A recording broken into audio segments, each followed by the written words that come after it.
Welcome back to Real Roots Radio. My name is Peyton Burdett. I'm so excited to be chatting with Hunter Pinkston of the Pink Stones. Hunter, how you doing, man? Good, man. I'm up at work. I'm notoriously bad about missing interviews and stuff, and I missed the last one I had to do by like 30 minutes. And Brady, our publicist, just texted me and said, "Don't miss this." So I'm here on time. Here you are. Not on time. Even a couple minutes early, you got to this meeting before I did. Yeah, it's not that I like to miss things or be late to them. Sometimes I just yeah, you know how it goes. Yeah, dude, that's just life. Yeah. So I want to start with this. You're putting out a new record, third studio record for the Pink Stones. Thank the Lord, it's the Pink Stones. I love that record name. In your first two records, you kind of established a very like specific blend of like traditional country. There was some kind of like psychedelic sounds in it too, a lot of Americana. So with this third record, now that you had kind of established that sound, what were some of the ways you were trying to push yourself even further to progress that sound, or maybe even switch things up a little bit? Yeah, the records they all have their own different kind of vibe so far, and this one I'm not exactly sure how we like ended up going this way, but it was like the idea was to go a little softer, more acoustic, that kind of thing. Our first record was really slow and more on the psychedelic side of the country thing, and the second one was kind of fast and rock and roll and loud and yeah, this time I don't know. I kind of always write, just every day as I'm doing my life. And we've been working on these songs for a while, and eventually, yeah, it just kind of fell into place that maybe on the grassier side and softer and more acoustics and all that kind of stuff. And that's just the direction we took. And I'm excited about it. I like the softer kind of thing. I mean, there's still some classic like Pink Stones vibes on there, but more acoustic guitars, same amount of everything else, I guess, but yeah, just a little more laid back. I tried to sing a little softer and more intentionally, and yeah, just I wanted it to still be a Pink Stones album, but just somewhere new, some new place to check out. Like you said, kind of that first record, that's something I really noticed as I was listening to your first two. How that first one is slower, it's spacier as well. The second one's kind of a bit punchier. Those distinctions between your records, you mentioned how they kind of fall into place.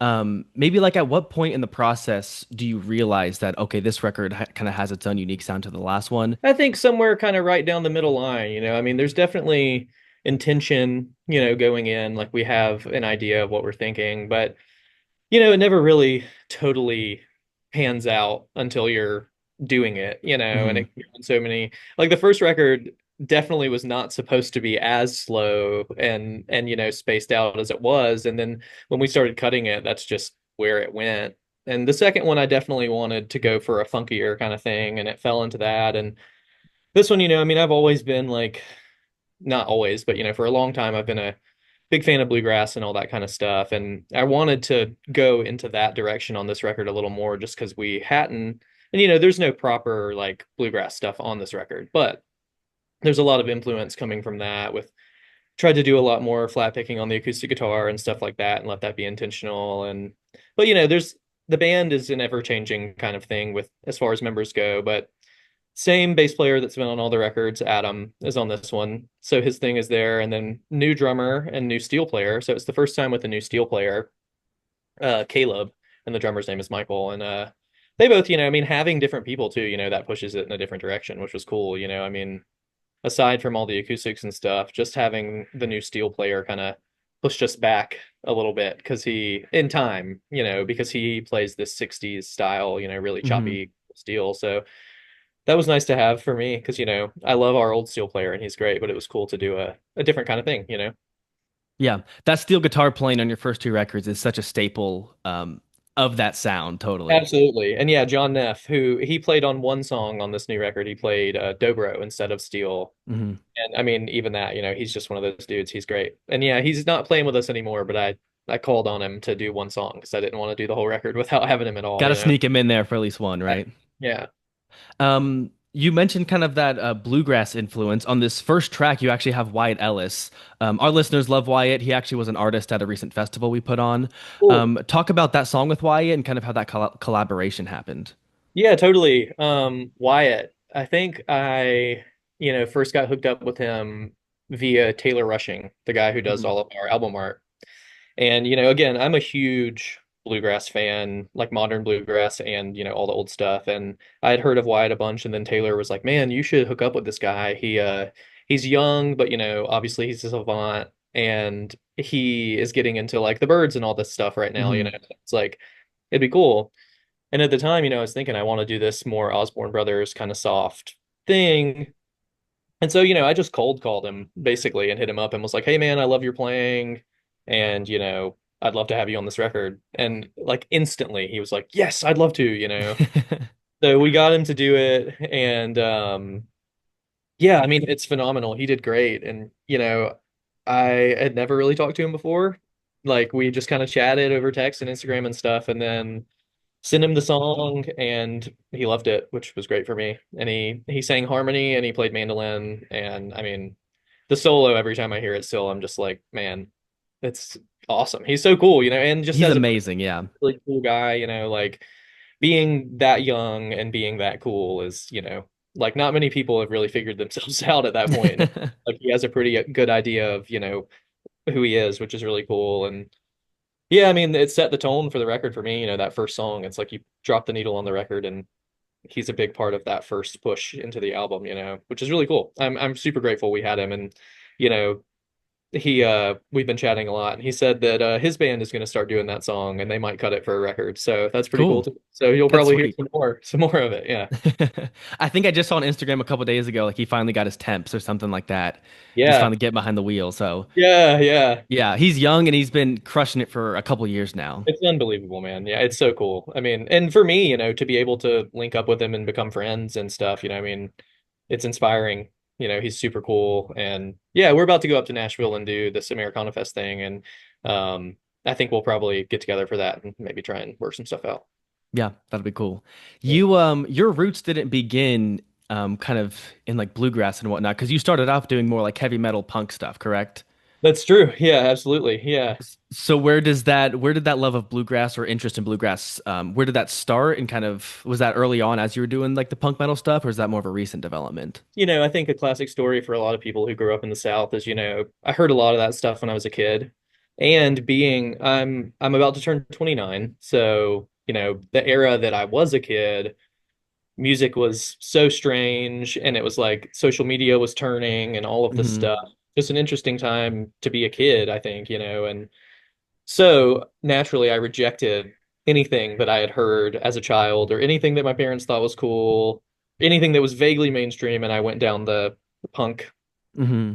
hole. I played in punk bands and hardcore bands for a long time, and that's where I got my footing as like a musician and going on tour and all of that stuff. And I'm still to this day super grateful because I think you can learn a lot about playing music and like, or almost not even playing really, but about being around, and having to Hmm. go on tour and do all these things. And so yeah, I did that, and then I moved to Athens from my hometown almost 10 years ago, and that was kind of the big push into going into the country and the grass and all that stuff. I moved out and lived on my own and was spending a lot of time just listening to records and studying, and that's where I, you know, decided that that was actually kind of what I liked, Hmm. more than anything else. And yeah, I rejected it forever, and then I realized, dang, I guess my parents kind of knew what was cool when I was a kid, but didn't want to agree with them. That like kind of I guess like maturity almost. I feel like the same way. I was not big into bluegrass until I'm only 22, but it was just in the last couple of years I really like Sure. found a love and passion for it. What does just like as your taste in music kind of grows and changes throughout the years, how does that I guess impact the music you make? Very much, I think.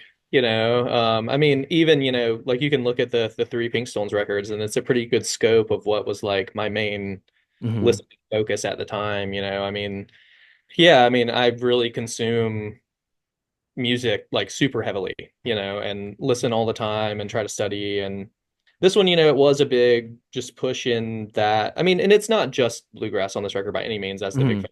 And Yeah. again, like I said, it's not really a bluegrass record. There's some bluegrass sentiments throughout it, which was a big on purpose thing. I was listening to so much Osborne Brothers and JD Crowe and Tony and all that stuff, and I was like, I really want to try and fit this into what we do on this Hmm. record. And that's, I guess, another good, now that I said it that way, I didn't think of it until I just said it, but fitting in things that I like that aren't like totally what we've done before while keeping it like what we do, you Yeah. know, which is cool. I mean, this one was definitely heavily influenced by like what I was. And, another big one on this record for me, I think, is Merle Haggard and, his guitar player, Roy Nichols.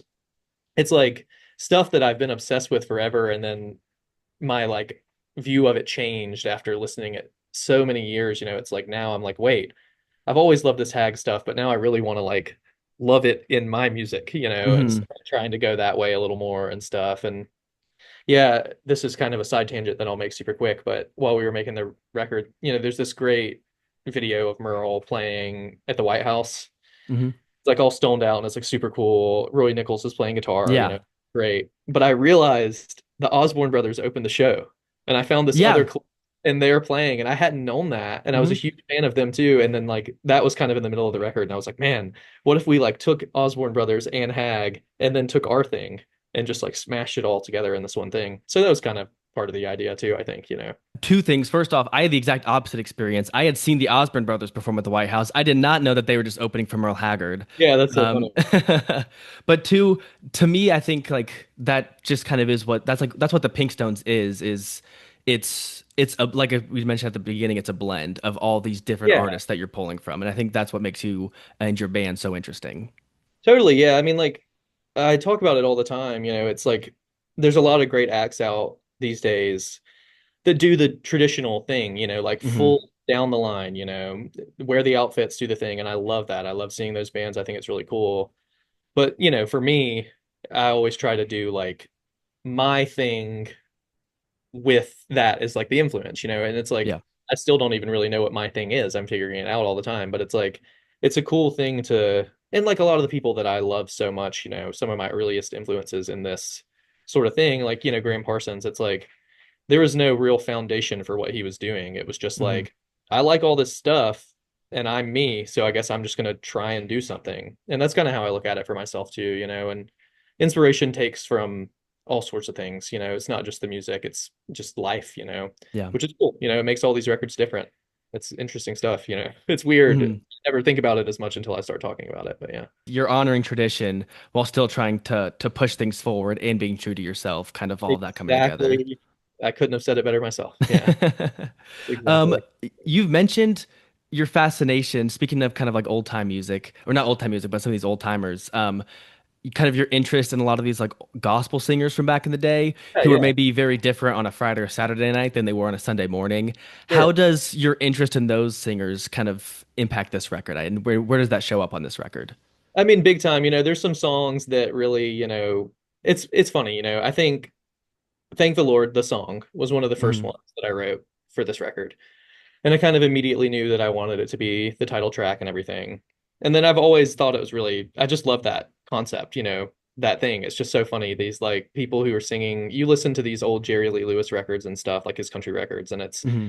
these songs about, and the Louvin Brothers, of course, all these people, great stuff. And it's like they talk about all this Christian whatever, which I've never experienced that in my life. My Hmm. parents are not religious at all. So it's listening to these records and it's so funny because it's like, I'm sure these people believe in this stuff, but it's not really put forth in their actions. And it's just a funny dichotomy to me, that thing, and Hmm. it's been done many times, but yeah, as like a theme on this album, I really wanted to lean into that. Like, it's funny to like have the giant church on the album cover, but then there's devil horns, Yeah. it's like there's the song Thank the Lord, which isn't really about like any sort of God itself. It's just the punchline.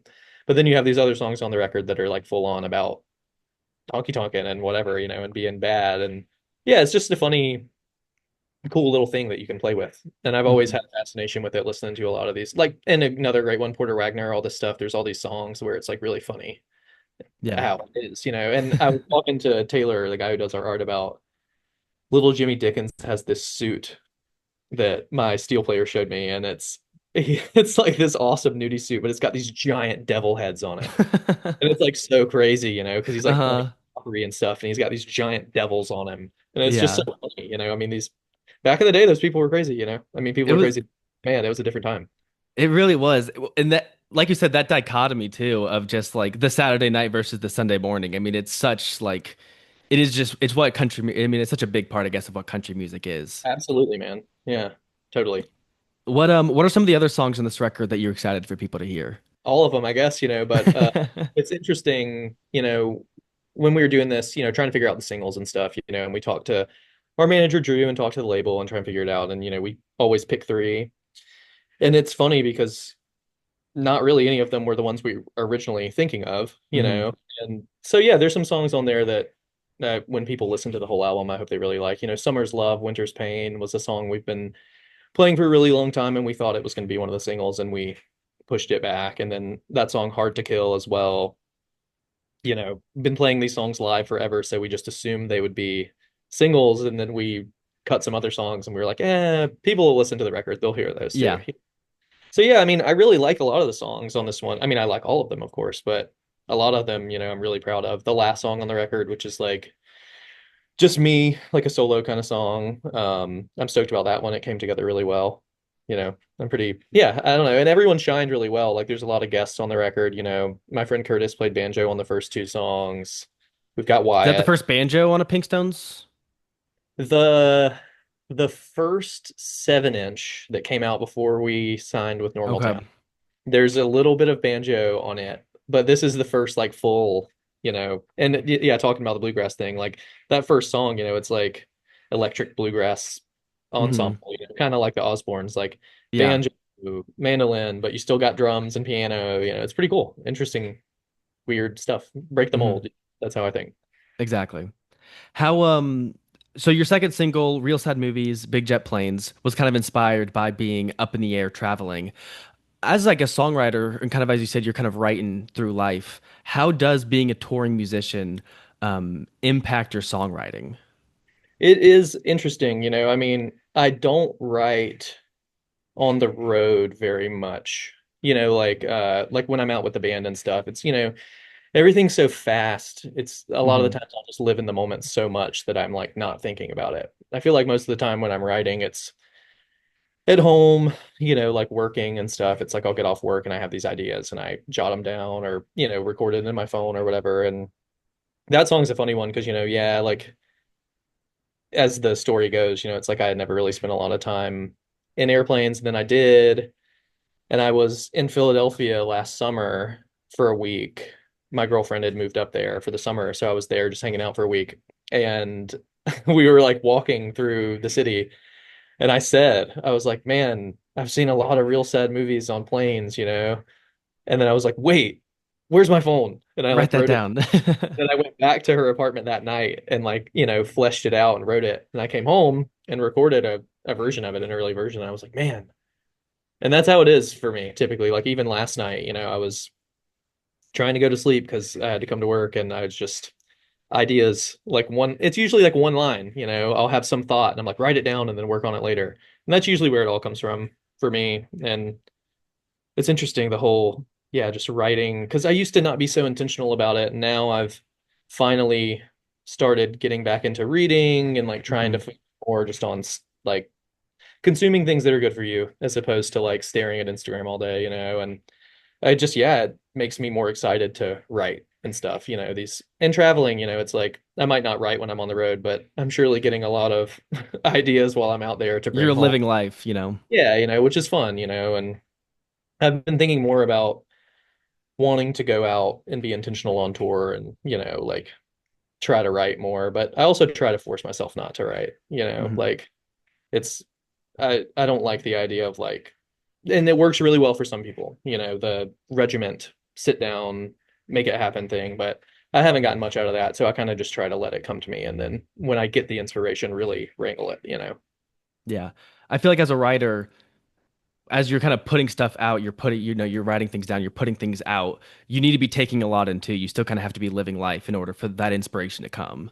Absolutely. I mean, I think the biggest thing about all the best writers ever, any kind of anything, books, music, people who are writing, scripts and movies and stuff, it's like all of these people seem to have spent a lot of time living. And then also you have to consume the other stuff. I'm a big pusher of that. It's like you can't play if you're not listening to stuff. You Hmm. can't learn without, and like with writing, it's like you can't write if you're not listening to records or reading books and stuff. And I used to reject that so much. This reading thing, I used to read a lot when I was a kid, and then I completely rejected it for so long. And my sister's was an English teacher forever, and she was always trying to show me cool stuff. And now I've finally settled back in, and I'm getting a lot out of it. It's really Yeah. fun. Just like expand your brain a little bit. What are some of your, I guess, like writing influences outside of music? Well, I have been reading Hemingway in order. Okay. And, of course, he's like one of the greats. It's like it seems like easy peasy, but so Hmm. many people go right past it. And so I have this huge library at home. I just, anytime I'm in a thrift store and I see any classics or anything great, I just buy them so that eventually I'll have the time to read them. And so I've been kind of going through his stuff in order, which I've been really liking. I mean, it's unbelievable. There's this Tom T. Hall quote where he talks about how Hemingway is like, there would be no Tom T. Hall without Hemingway. Hmm. And it makes perfect sense because you read this stuff and it almost sounds like some of these songwriters. It's crazy. I mean, it makes perfect sense. You never think about it until it's right in front of you. And then I just read Ian Dunlop, who played in the International Submarine Band with Graham. Yeah. He wrote this book that I found. I was in this small town in the Netherlands and I found this book and it's just like Graham on the cover and it's called Breakfast in Nudie Suits.